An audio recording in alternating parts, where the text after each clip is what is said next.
Hello दोस्तों, welcome to सम्मान English hub. आज हम सीखेंगे हैड का प्रयोग, use of had. Have has यानी हैव हैज का प्रयोग जो करते हैं वो हम प्रेजेंट में करते हैं, और हैड का प्रयोग जो करते हैं वो कहाँ करते हैं, पास्ट में करते हैं। तो पहले थोड़ा सा ब्रीफ दूंगा कि हैव का यूज कहाँ होगा और हैज का यूज कहाँ होगा, और फिर हम पढ़ेंगे हैड का यूज। ठीक है ना, ध्यान देखिए।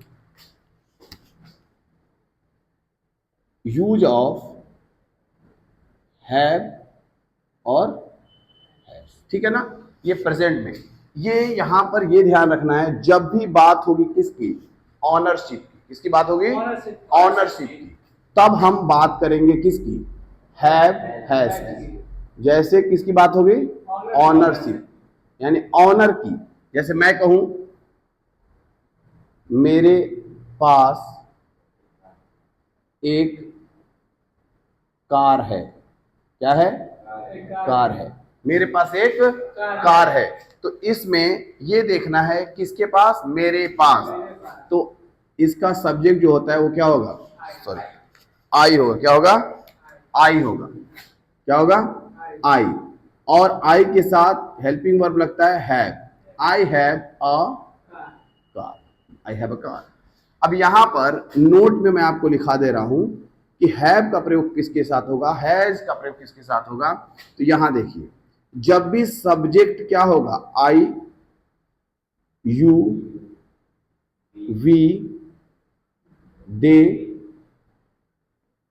And plural name. क्या हो, प्लूरल नेम। तो किसका प्रयोग करेंगे, तो हमेशा हम हैव का प्रयोग करेंगे। ये अगर सब्जेक्ट ही हो, शी हो, इट हो एंड सिंगुलर नेम, क्या हो, सिंगुलर नेम, तो किसका प्रयोग करेंगे, हैज का। फॉर एग्जाम्पल यहां देखिए, आई हैव अ कार, मेरे पास एक कार है। अब मैं यहां पे कहूं उसके पास एक घर है, तो क्या बनेगा, he has a house. He has a house.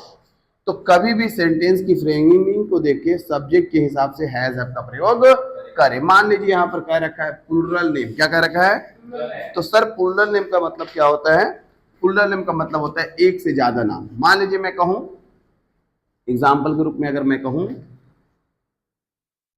Raju and काजू हैव अ बुक। राजू और काजू के पास एक किताब है। तो यहां पे प्लूरल सब्जेक्ट आ गया, इसलिए क्या लग गया, है। और यहां पर अगर सिंगुलर नाम कहें, राजू हैज अ बुक, तो यहां पे सिंगुलर नेम आ गया, जो कि यहां पे मैंने कह रखा है। तो इसीलिए यहां पर हैज का प्रयोग करेंगे। कोई डाउट्स, यहां तक क्लियर, ठीक है।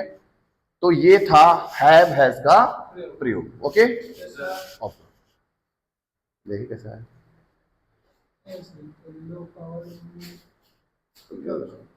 जैसे ऑफ होने गया वैसे आया है।